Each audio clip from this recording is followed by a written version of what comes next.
baik, baik. Oke, selanjutnya yaitu mengenai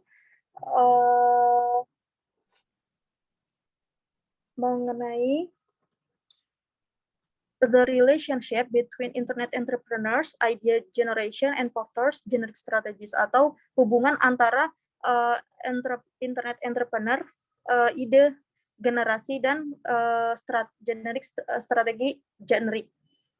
Oke. Yang pertama, secara khusus dari mengacu pada perusahaan-perusahaan yang sepenuhnya ada di internet dan yang menggunakan internet dan yang didorong oleh inovasi dalam hal produk atau jasa atau proses. Nah, untuk materi ini, kewirausahaan internet dikaitkan paling sering dengan yang pertama dari kategori ini, tapi seperti yang akan ditunjukkan juga dapat melibatkan perusahaan-perusahaan yang akan terkait dengan yang dengan mungkin terhadap waktu atau terhadap waktu. Oke, selanjutnya.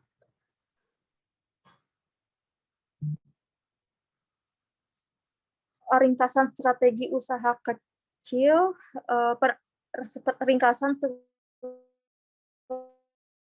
strategi usaha kecil.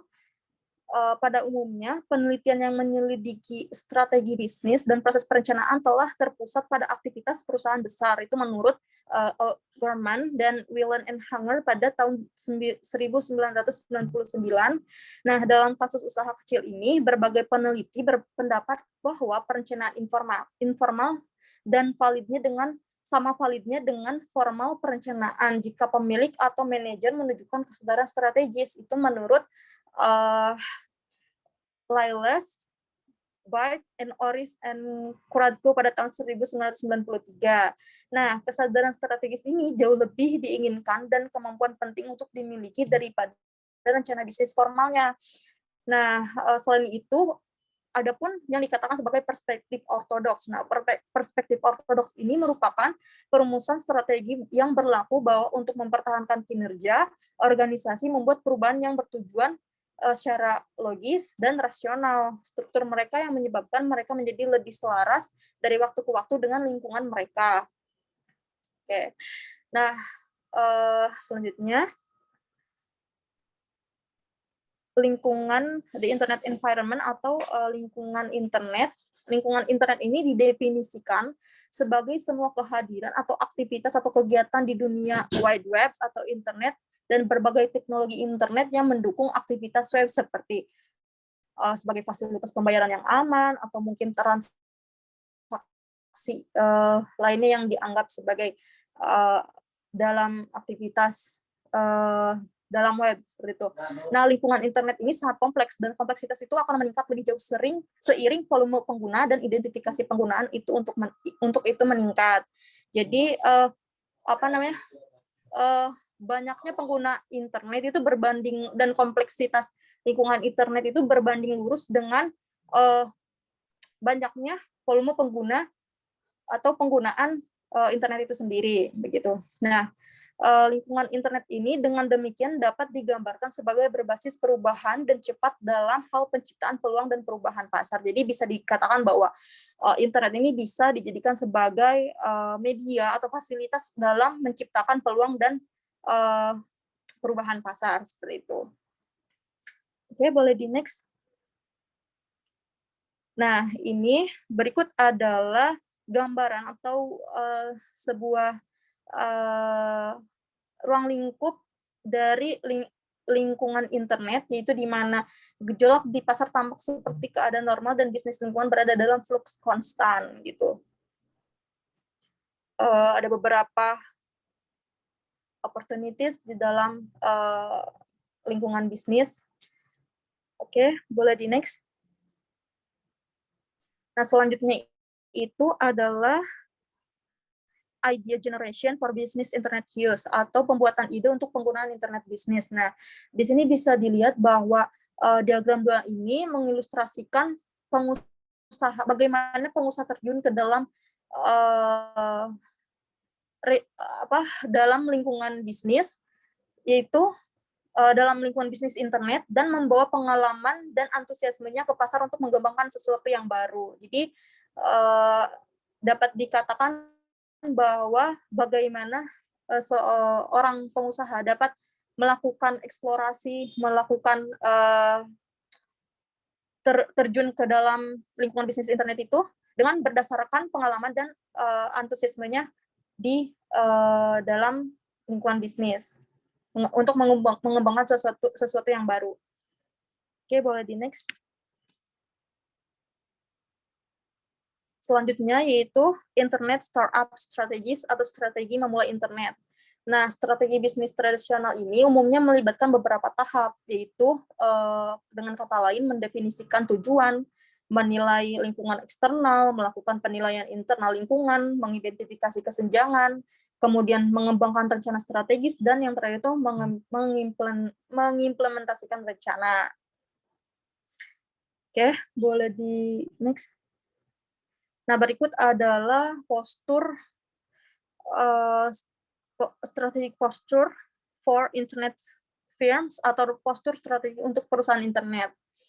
Bisa dilihat bahwa dalam skup kompetitif ini yang bergantung pada competitive advantage, di mana ada beberapa aspek di dalamnya itu terdapat cost leadership, kemudian differentiation, kemudian ada cost focus dan differentiation focus. Nah, untuk diagram 4 ini dia mengilustrasikan strategi dari e-business kompetitif sebagai continuum atau dalam keberlanjutannya seperti itu. Kemudian boleh di next. Nah, ini adalah dari penjelasan diagram tadi, yang dimana singkatnya seorang pengusaha internet biasanya jauh lebih eksperimental bagaimana dia mengembangkan strategi usaha mereka. Mereka belajar dengan melakukan di dalam cara pengusaha mengidentifikasi kegiatan yang relevan langsung dari pengalamannya. Dan proses ini tuh sering cocok untuk organisasi yang unik, yang memiliki pengaturan yang sering memadukan atribut pemosisian yang saling bertentangan dengan kerangka Porter. Oke, boleh di next. Nah, berikut adalah the relationship atau hubungan antara internet entrepreneurs, idea generation, and Porter's generic strategies, di mana dari the entrepreneur ini memiliki dua aspek, yaitu ada cost leadership dan differentiation, yang dimana akan diintegrasikan oleh strategi yang menghasilkan customer focus yang termasuk dalam unique offering atau suatu tawaran yang unik, kemudian large audience, tailored to meet needs, use of information, two-way e-communication, interactive medium, market fragmentation, dan reduce cost. Oke, boleh di next. Nah, selanjutnya adalah disruptive technologies. Disruptive technologies itu adalah sesuatu teknologi yang mengganggu. Nah, kadang mempertahankan teknologi itu bergantung pada peningkatan terhadap pada teknologi yang sudah mapan. Namun di sisi lain, teknologi yang mengganggu pada dasarnya adalah dapat berupa produk, proses, dan teknologi baru yang secara tak terduga menggantikan teknologi atau produk dominan yang di pasar. Kemudian berdasarkan gagasan bahwa pembentukan model bisnis yang unik dapat dianalogikan dengan inovasi yang mengganggu. Jelaslah bahwa sejumlah pengusaha internet telah menyusun model bisnis yang berbeda untuk menargetkan pelanggan yang seringkali dianggap kontemporer.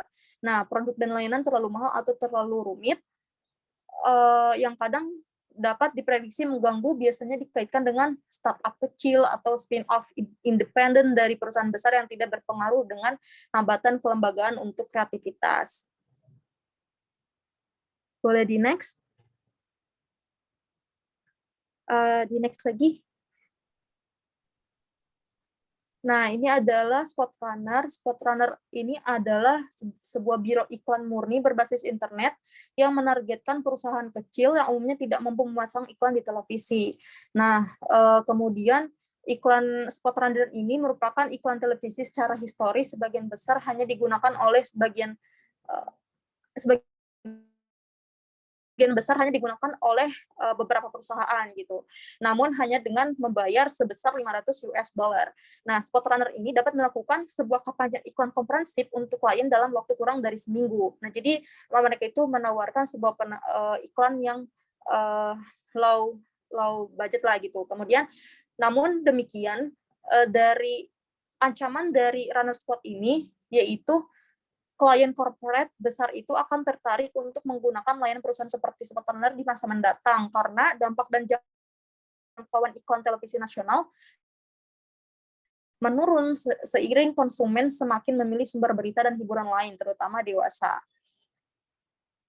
Oke, boleh di next. Nah, untuk kesimpulan dari materi ini, yaitu strategi dan perencanaan berkembang di perusahaan dan menjadi lebih formal dan canggih selama siklus hidup bisnis. Nah, untuk implikasi terakhir adalah keberhasilan usaha para pengusaha internet yang menggunakan strategi hybrid menginspirasi orang lain untuk menjadi pengusaha dan mempertanyakan model bisnis konvensional.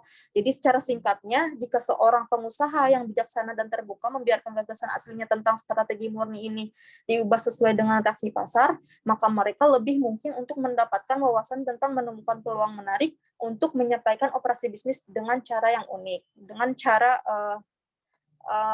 cara mereka masing-masing seperti itu, dengan ciri khas dan cara masing-masing perusahaan. Mungkin itu yang dapat saya sampaikan dari kedua materi tadi. Mungkin dari teman-teman, abang dan kakak yang ditanyakan, silakan. Baik, makasih ya untuk Hilda ya. Ya, Tapi sebelum berlanjut, saya nanya, ini tidak dimasukkan ke LMS ini ya, tugas ini? Nah, Bapak, waktu kemarin itu mungkin memang keteluran saya gitu kan. Kemarin waktu mau submit, karena jaringan saya jelek itu sambil menunggu jaringan, sambil menunggu page selanjutnya ke submit, nah malah kebablasan Pak, karena nunggu jaringan malah lupa ke submit gitu. Iya, soalnya ini tidak ada di LMS ini ya. Iya. Baik, ya nggak apa-apa. Nanti harus diselesaikan loh ya. Iya Pak. Baik. Selanjutnya kita diskusikan di sini. Silakan yang akan menanggapi di sini mengenai dua materi tadi, cloud dan bisnis di internet gitu ya. Ya dua-duanya bersambungan sebetulnya. Silakan siapa yang mau memulai? Kesa? Enggak mau menanggapi? Pak Harul, mungkin Bapak sudah mengangkat tangan. Oh, Atau Pak Harul, jadi nggak Pak Harul? Pak Harul ini mungkin. sama Pak Harul. Silakan Pak Harul dahulu. Ya Pak, Harul mau nanya Pak. Silakan. Kan ini kita bahas tentang inovasi di kewirausahaan. Jadi mungkin nanti bakal semua orang mungkin semua orang nanti di tingkatan yang berbeda. Mungkin Hilda bisa menjelaskan mungkin cloud ini buat orang awam gimana sih kita menjelaskannya? Atau apa itu cloud buat orang awam buat kita menjelaskan gitu.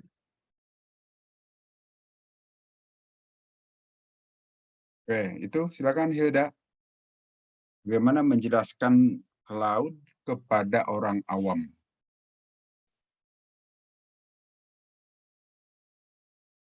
Oke, izin menjawab sebelumnya. Mungkin saya akan menjawab berdasarkan pemahaman saya dan beberapa yang saya pahami dari materi tadi. Mungkin secara singkatnya itu untuk menjelaskan apa itu komputasi awan kepada mungkin orang di luar sana, mungkin kita bisa menjelaskan bahwa komputasi awan ini adalah dapat dikatakan sebagai gabungan pemanfaatan teknologi komputer yang dan pengembangan berbasis internet, atau juga dapat dikatakan sebagai metode penyampaian berbagai layanan melalui internet seperti itu. Oke, memang agak sulit ya menjelaskan Iya. kepada orang awam mengenai cloud. Toh pakai cloud ataupun tidak, bagi orang yang tidak mengetahui bagaimana asal-usul itu internet, sama saja gitu ya. Sehingga dalam hal ini memang tidak gampang menjelaskan apa itu yang maksud cloud itu. Padahal yang dimaksud adalah bahwa sumber dayanya tidak dimiliki oleh si perusahaan itu sendiri. Nah, bagi Iya. orang awam dimiliki atau tidak sama saja, gitu kan. Toh dia hanya bisa melihat di layar gitu, aplikasi. Bahwa ini tidak dimiliki oleh si pengembang atau pelaksana bisnis tidak jadi urusan bagi yang bersangkutan.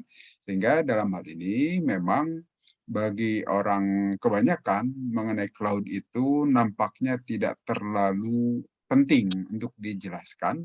Tapi yang paling penting di situ adalah sisi keamanan, sisi informasi yang bisa diakses, kemudian kecepatan respon time dan sebagainya.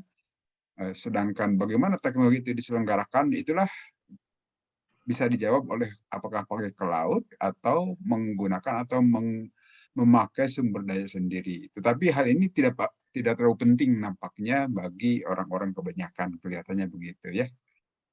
Silakan, ada yang mau menjelaskan lagi atau dia cukup gue Pak Harun? Izin tambahan mungkin Pak. Silakan. Taufik ya. Ya, sesuai dengan yang tadi sampaikan Pak Lukman, cuman saya agak ada tambahan dikit. Bagi kita memang cloud ini terlalu bagi orang yang teknis memang cloud ini kebayang lah secara teknologinya, tapi bagi orang awam agak sulit gitu. Tapi ada beberapa perbedaan yang signifikan yang tadi disampaikan di dalam kehidupan sehari-hari, misalnya kayak yang dahulunya kita menyimpan file atau berkas itu di laptop sendiri, nanti itu akan disimpan di internet gitu kan. Jadi kita nggak usah repot-repot memelihara infrastruktur sendiri, tapi memang udah disediakan di internet, bisa menyimpan foto, video dan sebagainya. Itu lebih hemat sih, karena kita kalau misalnya kita punya infrastruktur sendiri rusak kan repot ya, tapi kalau di cloud sendiri itu ada jaminannya gitu kan, ada jaminannya kalau misalnya tidak akan rusak, ada proteksinya dan sebagainya. Tapi tentunya itu juga pasti ada jaminan terkait yang tadi disebutkan, itu kayak security, terkait perlindungan dan sebagainya. Nah, secara garis besar memang dibagi 3 poin ya. Kalau cloud itu ada infrastruktur as a service, platform as a service, software as a service gitu kan. Kalau yang bagi orang awam biasanya pakainya software as a service gitu, kayak misalnya layanan-layanan kayak Dropbox, Google Drive itu kan kita tidak usah menyimpan storage di lokal atau di laptop sendiri, tapi bisa disimpan di internet. Tapi itu pun kita bisa sinkron dan bisa akses di mana aja, lebih simple dibanding kita harus nyimpan di storage-nya harus kita bawa-bawa gitu kan, ke akses kemanapun gitu kan. Kalau misalnya kita akses di Indonesia harus ada di Indonesia. Kalau misalnya kita aksesnya di luar negeri, storage-nya atau penyimpanannya harus dibawa ke luar negeri. Tapi kalau di cloud kan udah simpen, tinggal kita akses di internet, kita sudah lebih gampang gitu. Nah, dari sisi kemudahan sih seperti itu ya. Cuman paling bagi orang awam sih lebih praktis mana nantinya gitu kan. Apakah untuk menggunakan cloud service atau lebih pakai tradisional, itu lebih ke fungsi atau lebih ke praktisannya akan seperti apa, itu aja sih mungkin Pak tambahan dari saya. Makasih. Cukup ya, Taufik. Memang itu salah satu yang bisa membedakan pada saat nyimpan data. Ya seperti kita juga ini, katakanlah rekaman untuk di Zoom ini. Itu bisa disimpan di 2 tempat. Apakah disimpan di disket atau di laptop kita, atau bisa di cloud gitu ya. Nah, itu yang bisa dilihat saat ini untuk membedakan cloud atau tidak itu salah satunya dalam hal penyimpanan data. Betul, itu salah satu yang bisa dimengerti secara umum oleh para pengguna komputer. Tapi bagaimana teknologi dan sebagainya itu nampaknya sama saja gitu kan, menurut pemahaman keseharian. Yang bisa dilihat adalah dalam tata cara penyimpanan data barangkali ada beda. Data yang disimpan itu di cloud itu tidak perlu kita bawa-bawa, yang penting kita tidak pernah lupa dengan account ataupun password kita, sehingga tetap kita bisa mengaksesnya. Oke, bagaimana tadi yang bertanya, sudah cukup Pak Harul? Sudah Pak, sudah cukup Pak. Oke, silakan Tony. Iya Pak, baik. Assalamualaikum warahmatullahi wabarakatuh. Waalaikumsalam warahmatullahi wabarakatuh. Ya, Kalau ada pertanyaan, bukan pertanyaan sih, cuman ingin minta pendapat saja. Fenomena yang terjadi akhir-akhir ini, banyak sekali perusahaan-perusahaan yang berbasis atau berbasis internet itu banyak melakukan layoff pegawai atau mengurangi pegawai dengan jumlah yang lumayan. Ah, ada fenomena apa sebetulnya yang terjadi di perusahaan e-commerce seperti itu? Apakah memang saat ini sedang menurun, kinerjanya, atau memang sudah akan berganti dengan yang lain, atau seperti apa? Itu saja pertanyaan dari saya. Baik, silakan Terima Yuda, kasih. bagaimana? Baik. Saya izin menjawab ya Bapak. Kalau menurut saya terkait dengan fenomena tentang banyaknya perusahaan unicorn khususnya yang melakukan pengurangan atau melakukan PHK terhadap karyawan itu, yang saya ketahui ada beberapa aspek yang mungkin dijadikan alasan dari tindakan atas perusahaan itu adalah yang pertama mungkin perusahaan akan memilih untuk melakukan pengurangan untuk cost, yang di mana sekarang kan namanya inovasi terus berkembang ya. Nah, mereka membutuhkan suatu mereka sekarang membutuhkan suatu sistem yang mana bisa tidak contohnya kayak kemarin yang dibahas di mata kuliah investment ya. Kalau ternyata sekarang itu beberapa perusahaan sudah menerapkan teknologi digital untuk beberapa administrasi atau mungkin sebagainya. Dan yang kedua itu yang saya ketahui dari beberapa perusahaan melakukan PHK itu karena sudah pengurangan karena tidak diperlukannya dari software development, Pak, gitu. Jadi ada beberapa pekerjaan yang memang sekarang itu sudah kurang contohnya itu seperti software development lah gitu. Dari pihak perusahaan sendiri itu menilai bahwa sekarang tuh software development sudah kurang gitu, karena sekarang tuh mereka apalagi terutama startup itu mereka lebih fokus ke data engineer dan data science gitu. Nah, jadi mungkin untuk alasan secara detail dan spesifik itu kan rahasia dapur perusahaannya mungkin ya. Tapi dari penilaian kita sebagai orang awam dari itu, mungkin saya melihatnya dari sisi situ sih, Pak. Mungkin ada beberapa penerapan digital atau mungkin dari ada program baru yang memang sekarang itu membutuhkan untuk untuk pengkat SDM gitu, atau mungkin ada ya mungkin seperti itu sih Pak sejauh saya yang saya tahu. Oke, baik. Makasih ya Yuda dan Tony. Iya. Memang Sama-sama, itu Bapak. adalah salah satu yang menjadi penyebab mengapa sekarang terjadi banyak PHK atau layoff di perusahaan-perusahaan startup. Memang ada analisa lain terkait dengan ramainya atau maraknya terjadi layoff atau PHK di perusahaan-perusahaan startup. Apakah ini disebabkan krisis ekonomi? Nampaknya bukan juga, gitu ya. Karena kalau krisis ekonomi mesti melanda semua perusahaan juga, tapi ini terjadi hanya pada perusahaan-perusahaan startup saat ini, gitu ya, yang bisa kita rasakan. Apakah di Tokopedia atau di beberapa perusahaan-perusahaan startup yang kita sudah atau sedang kita gandrungi saat ini.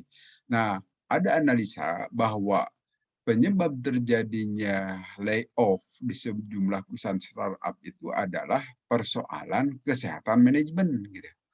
Masalah investasi di teknologi informasi.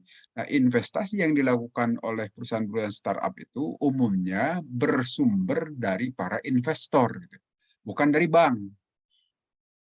Bukan dari bank, pinjaman modal dari bank misalnya, bukan itu yang dilakukan oleh perusahaan-perusahaan startup, tetapi lebih banyak berdasarkan suntikan dari para investor. Nah, suntikan dari para investor ini secara langsung, jadi bukan pinjaman, tapi para investor yang langsung menyimpan dananya untuk dikembangkan di perusahaan-perusahaan startup. Sehingga kita tahu perusahaan-perusahaan startup itu cenderung membakar uang awal-awalnya gitu ya. Dan kadang-kadang juga sampai saat ini masih ada seperti bebas ongkir dan sebagainya, banyak potongan itu dan itu memang adalah deal dengan para investor. Tetapi nampaknya saat ini agak mulai jenuh, gitu ya. Mulai jenuh karena perusahaan startup itu tumbuh jamur seperti cendawan di musim seperti jamur di musim hujan itu tumbuhnya ke sana kemari. Jadi demikian banyak sehingga dengan demikian agak ada kejenuhan kelihatannya. Maka untuk mengurangi kembali kepada kesehatan perusahaan sebagaimana dalam tubuh ya. Di dalam tubuh, kalau tubuh kita itu terlalu gemuk, maka harus dikuruskan, harus diet dan sebagainya. Nah, kira-kira apa yang dilakukan oleh perusahaan-perusahaan startup juga semacam melakukan pengelolaan terhadap tubuh mereka sendiri. Terlalu gemuk di sini, maka dilakukanlah pemangkasan terhadap gaji karyawan yang umumnya besar-besar tuh gaji karyawan itu.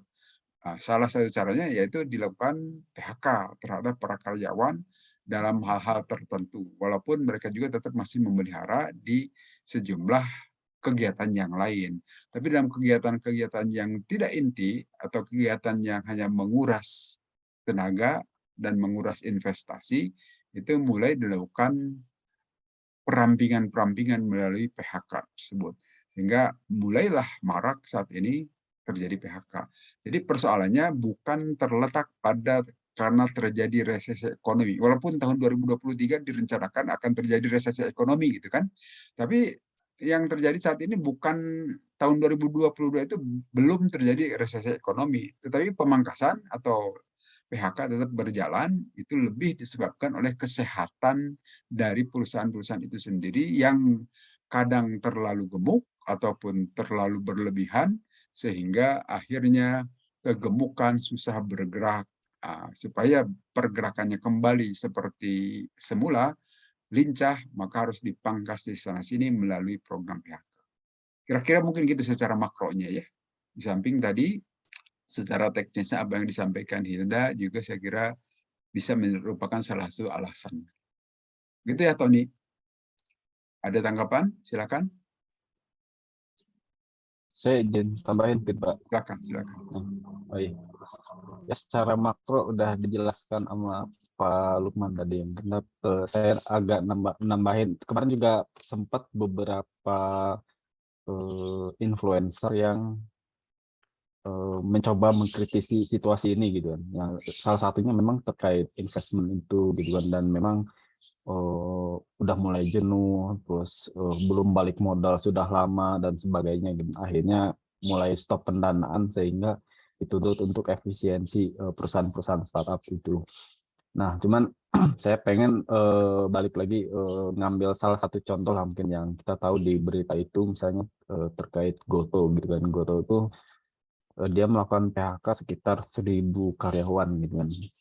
Tapi ketika kita lihat di balik itu ternyata memang bisa kita lihat di laporan keuangan yang dipublish sama Goto sendiri, memang bebannya sangat besar sekali gitu kan, di mana perusahaan itu mendapatkan pendapatan atau generate revenue itu sekitar 8 triliun, tapi beban gajinya sampai 11 triliun gitu kan. Gajinya besar-besar itu ya. Besar ya, jadi beban gajinya malah melebihi daripada pendapatan perusahaannya gitu. Belum ada beban pajak, beban administrasi, beban dan lain-lainnya gitu kan. Dan itu yang memberatkan manajemen sebenarnya gitu kan. Kita dituntut untung, tapi beban gajinya sendiri melebihi daripada pendapatannya. Itu yang jadi concern, akhirnya mungkin dilakukan PHK gitu kan. Selain itu juga, selain kritisi startup, pekerja startup itu gajinya tinggi, ada juga beberapa kritisi terkait misalnya ini kan perusahaan teknologi ya. Tentunya mungkin seharusnya tidak membutuhkan space atau gedung di perkantoran yang mewah, atau misalnya perkantoran di tempat-tempat kayak SCBD, Sudirman, atau misalnya di Jakarta lah gitu. Bisa aja kan kita bisa virtual gitu kan, bisa remote. Dengan remote itu bisa lebih hemat lagi dari sisi pengeluaran. Nah, itu juga menjadi salah satu kritikan juga gitu kan, mengapa sih perusahaan startup yang memang diunggulkan secara teknologi, gitu, pemanfaatan teknologinya, tapi dari sisi culture karyawannya harus offline gitu kan. Padahal sebenarnya bisa aja kita memanfaatkan online supaya bisa lebih hemat dan sebagainya gitu kan. Dan pada akhirnya memang perusahaan itu dituntut untuk merampingkan gitu kan, supaya bisa mengenerate untung di tahun-tahun ke depannya, dan memang tahun-tahun ke depan akan lebih sulit lagi ekonomi gitu kan. Belum tentu akan ada pendanaan dari investor baru, tapi kita tetap harus mengenerate untung yang lebih banyak, dan di era kompetitor yang lebih banyak juga gitu kan. Ternyata banyak juga startup yang sejenis yang bermunculan, dan itu menjadi salah satu tantangan yang berat. Jadi hal yang paling mungkin dilakukan untuk memangkas cost ya paling gampang itu di PHK karyawan itu sendiri sih. Mungkin itu sih tambahan dari saya, Pak. Terima kasih, Pak. Oke, baik. Makasih ya, Gus Taufik. Oke, silakan ada hal lagi. Safid, Fahrul lagi, silakan Fahrul ada. Atau sebelum Fahrul silakan yang lain dahulu. Oh ya Pak. Izin bertanya Pak mungkin. Silakan. Iya. Ke Hilda ini kayak apa manfaat dari cloud computing dibandingkan dengan komputasi di dalam lokasi? Kayak menjelaskan kalau misalnya manfaat kita sebagai orang wirausaha nih memilih cloud daripada private cloud gitu. Terima kasih. Silakan, Hilda. Baik, saya izin menjawab. Mungkin kalau yang saya pahami ada beberapa manfaat dalam penerapan atau dari penggunaan cloud computing ini dibandingkan dengan komputasi mungkin secara fisik di lokasi gitu mungkin sepertinya. Nah, mungkin kalau misalkan kita menerapkan komputasi di tempat itu membutuhkan banyak persiapan gitu, baik dari segi uang ataupun waktu gitu. Jadi mungkin jika sebuah organisasi memilih untuk pergi ke cloud, ia akan menghemat banyak biaya pengaturan di awalnya itu. Jadi dalam komputasi awan ini juga dapat melakukan pemeliharaan yang ditangani oleh penyedia layanan gitu. Jadi lebih efektif dan efisien itu. Nah, selain itu juga kalau dalam komputasi di tempat, jadi nanti si pengelola atau pihak organisasi itu memerlukan setidaknya satu teknisi IT secara khusus untuk mengatasi masalah gitu. Ada developnya gitu untuk entah maintenance atau pengembangan gitu. Nah, untuk untuk cloud ini sendiri menyediakan peningkatan dan skalabilitas ketika diperlukan gitu. Satu dapat meningkatkan jumlah sumber daya atau menguranginya sesuai dengan penggunaan, atau dapat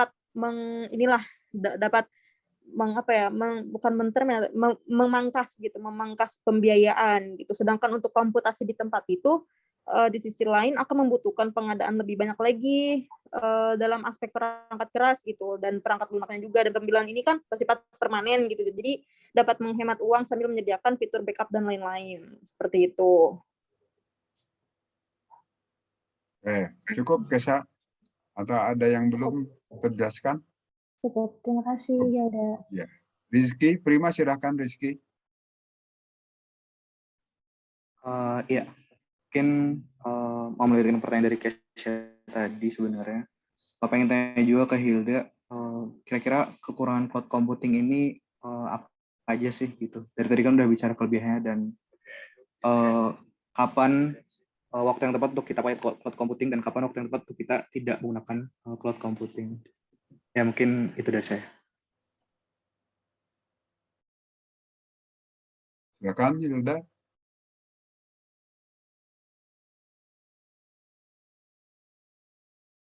Atau silakan yang mau jawab, yang lain juga boleh saja.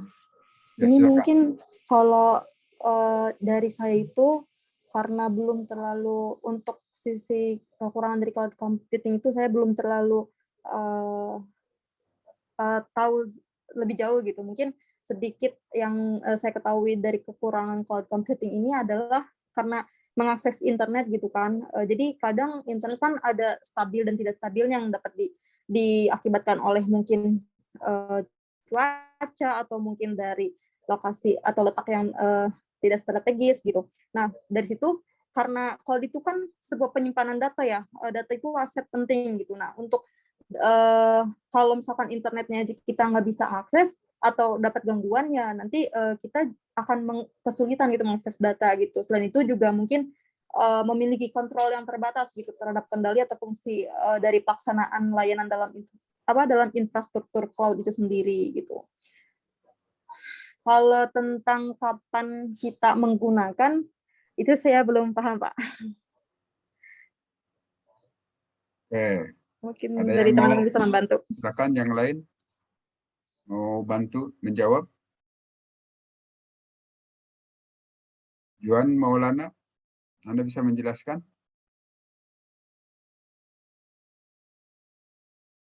Atau Mia, gimana Mia? Sudah terdengar suaranya nih. Sajidah, gimana Sajidah? Mau lanjutin aja ya Pak dari Silakan. saya terkait. Suaranya kurang keras nih, tidak kedengaran. Halo, Ya, udah jelas nggak teman-teman suara? silakan.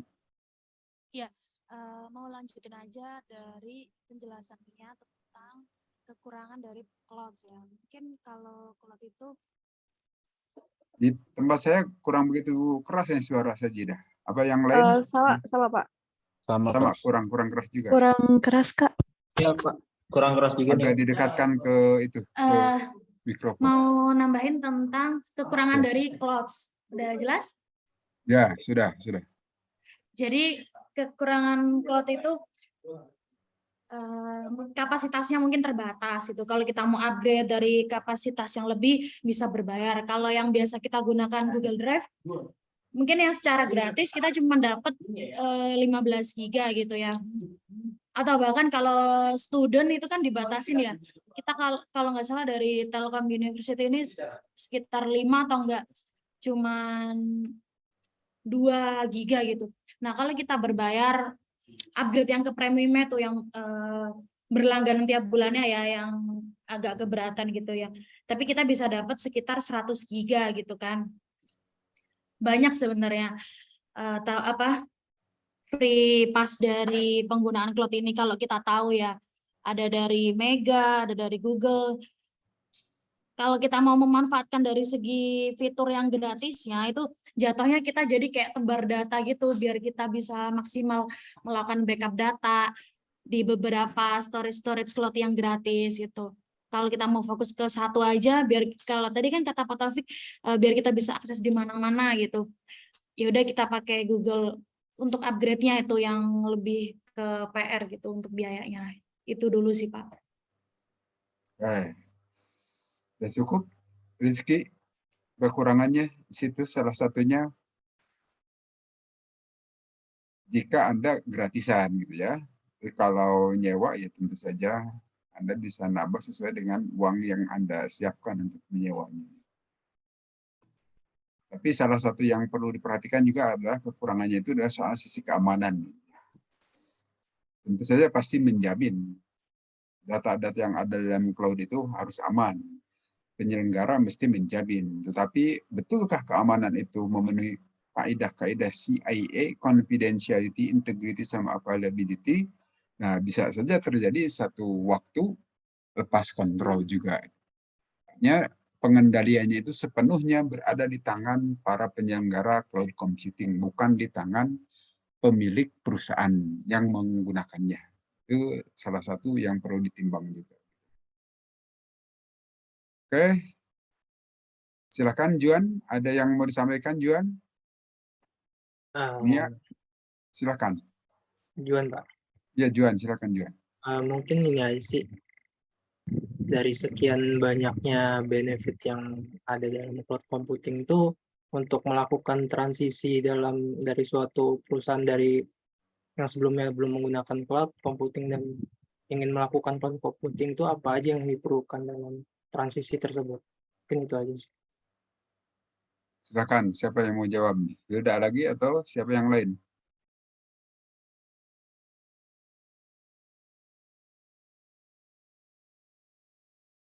Halo, Ya Pak, ada suaranya. silakan, itu tadi pertanyaan dari Juan. Sudah jelas atau masih harus diulang? Tidak. Oh iya Bapak, mungkin boleh diulang, Juan? Silakan diulang. Mungkin ini yang tadi bagaimana apa aja yang harus diperlukan saat suatu perusahaan itu ingin melakukan transisi kepada suatu teknologi kayak cloud computing itu. Ini itu. Oh,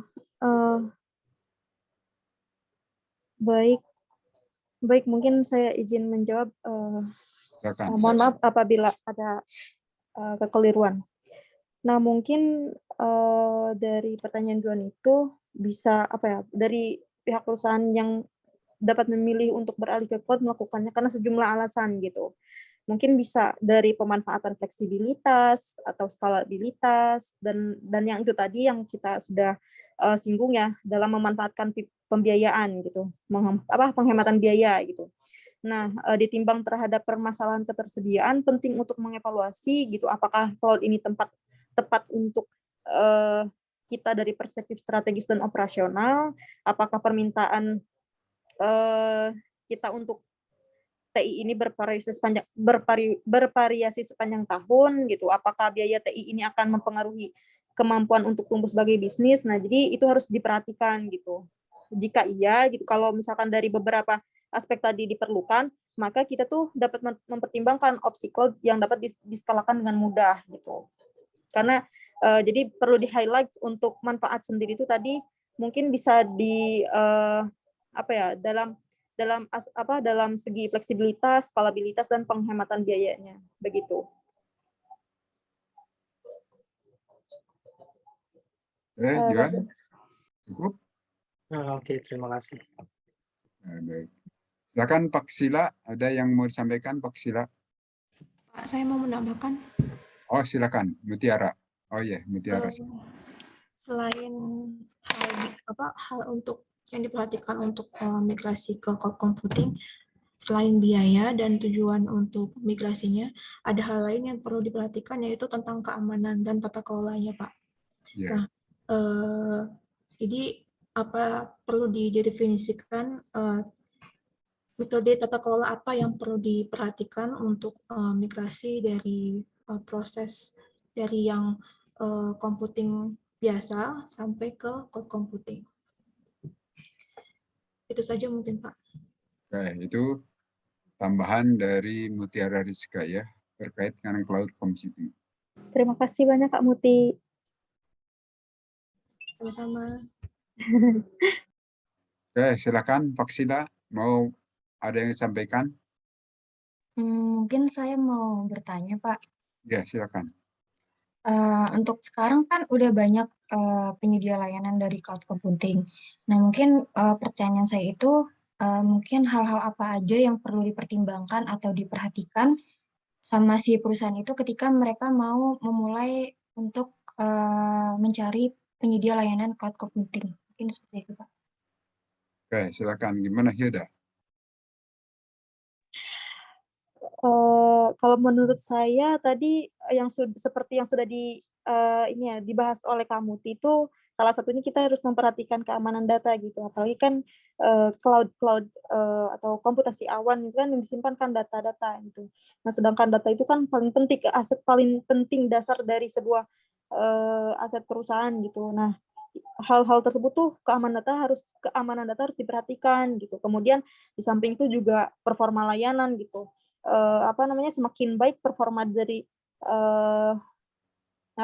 layanan yang dihasilkan, semakin baik pula feedback yang diperoleh gitu kan. Kemudian backup dan pemulihan bencana mungkin karena kita nggak bisa menaruh satu data di dalam satu ibaratnya kita naruh dalam satu lokasi saja gitu, tapi kita juga harus membuat backupan untuk menghindari bencana seperti mungkin alam atau human error seperti mungkin ada kebakaran dan lain-lain gitu. Jadi kita harus melakukan pembackupan data gitu. Kemudian itu sih mungkin kalau dari saya.